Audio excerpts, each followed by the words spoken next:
मयंक एक multinational company में branch manager की जॉब करता था। एक दिन मयंक को ऑफिस से घर जाने के लिए लेट हो गया। सर्दी का मौसम होने के कारण रात भी जल्दी हो गई थी।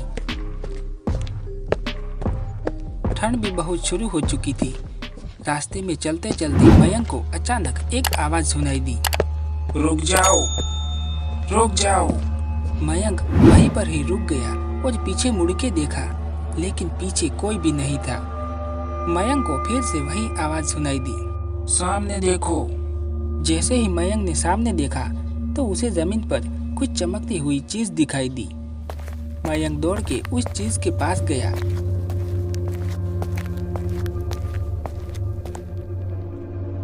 और देखा तो यह कोई साधारण चीज नहीं थी, बल्कि एक चमकता हुआ हीरा था। उसने वह हीरा अपने हाथ में लिया। उसकी चमक देखकर मयंक की खुशी का पार न रहा। लेकिन मयंक को कहाँ पता था कि यह कोई साधारण हीरा नहीं, बल्कि एक मायावी हीरा है। अचानक उस हीरे में से आवाज आई, अगर तुम्हें और हीरे चाहिए तो इस जमीन को खोदो। इस जमीन के नीचे बहुत सारे हीरे हैं। मयंक खुश हो गया। उसने उस हीरे को अपनी जेब में डाला और जमीन खोदना शुरू किया। करीबन 2 फीट खोद काम करने के बाद अचानक मयंक डर के मारे चिल्लाने लगा। इसके कारण उसका संतुलन खो गया और जमीन पर गिर पड़ा, क्योंकि उस गड्ढे में से हीरे मोती नहीं बल्कि किसी इंसान का कटा हुआ सिर मिला। अचानक वह सिर हवा में उड़ने लगा और बोला, डरो मत, मैं तुम्हें कोई हानि नहीं पहुंचाऊंगा। मैं तुम्हें बहुत सारे हीरे जवेरात भी दूंगा। बस मेरी बात ध्यान से सुनो। मैं जहाँ जाता हूँ वहाँ मेरे पीछे आओ। फिर वह सिर हवा में उड़ा और जंगल की ओर बढ़ने लगा। मयंक भी उसके पीछे पीछे चल पड़ा।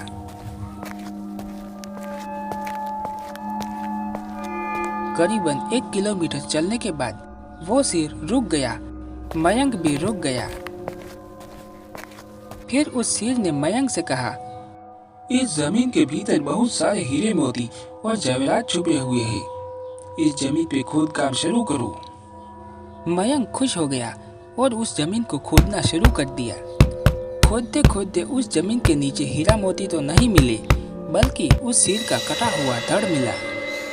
उस सिर ने कहा, अब तुम्हें एक आखिरी काम करना है। उसके बाद मैं तुम्हें माला माल कर दूंगा। तुम्हें कहीं से भी 1 लोटा खून लाना होगा। मयंक ने बोला, 1 लोटा खून? पर मैं 1 लोटा खून कहाँ से लाऊंगा? उस सिर ने कहा, चलो मेरे साथ। वो डरावना चेहरा मयंक को साथ लेकर थोड़ी दूर पे गया।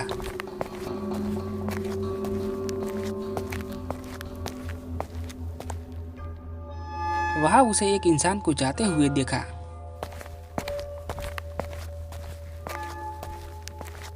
उस इंसान को मारकर उसका खून ले आओ। मयंक डर गया और बोला, नहीं नहीं, यह मुझसे नहीं होगा। मैं यह नहीं कर सकता। अगर तुमने यह काम नहीं किया तो मैं तुम्हें बहुत बड़ी मुसीबत में डाल दूंगा। फिर तुम्हारी पूरी जिंदगी नर्क बन जाएगी। मयंक ने हाथ जोड़कर उसे कहा, मुझे माफ कर दो। अगर मैंने उसे मारा तो मुझे पुलिस गिरफ्तार कर लेगी और मुझे जेल जाना पड़ेगा। सिर ने अपने तंत्र मंत्र की शक्ति से एक छुरी और एक लोटा प्रकट किया। अगर तुम मेरा यह काम नहीं करोगी तो मैं तुम्हें और तुम्हारे परिवार को मौत के घाट उतार दूंगा। मयंक ने मजबूरी में आकर उस आदमी को मार डाला और उसका खून लेकर उस सिर के पास गया।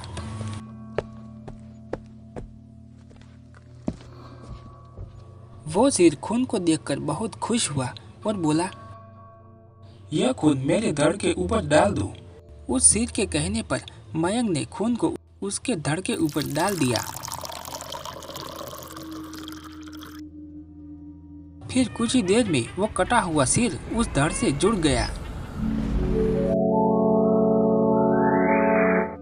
यह सब देखकर मयंक की हालत अब खराब होने लगी। वो उस भूत को देखकर काफी डर गया।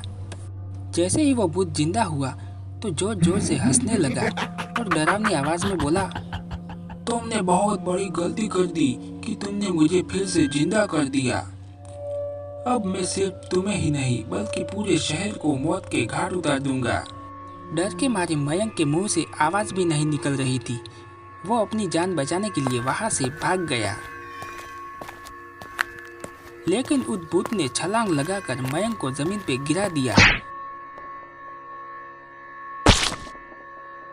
मुझे बहुत भूख लगी है, अब मैं तुम्हारा मांस खाऊंगा। जैसे ही वो भूत मयंक को खाने के लिए आगे बढ़ा कि तुरंत ही उसका सिर धड़ से अलग हो गया। मयंक समझ नहीं पाया कि आखिर यह चमत्कार हुआ कैसे। जब मयंक ने पीछे मुड़कर देखा तो एक अघोरी बाबा खड़े थे। उस अघोरी बाबा ने कहा, जब तुम उस आदमी को मारकर उसका खून ले जा रहे थे तभी मैंने देख लिया था और समझ गया कि कुछ तो बुरा होने वाला है। इसीलिए मैं तुम्हारे पीछे पीछे यहाँ तक चला आया और मैंने अपनी मंत्र की शक्ति से उस भूत को फिर से मार दिया। अब तुम निश्चित होकर अपने घर जाओ, अब तुम पर कोई खतरा नहीं है। आज भी मयंक उस बात को याद करता है तो उसकी रूह तक कांपने लगती है।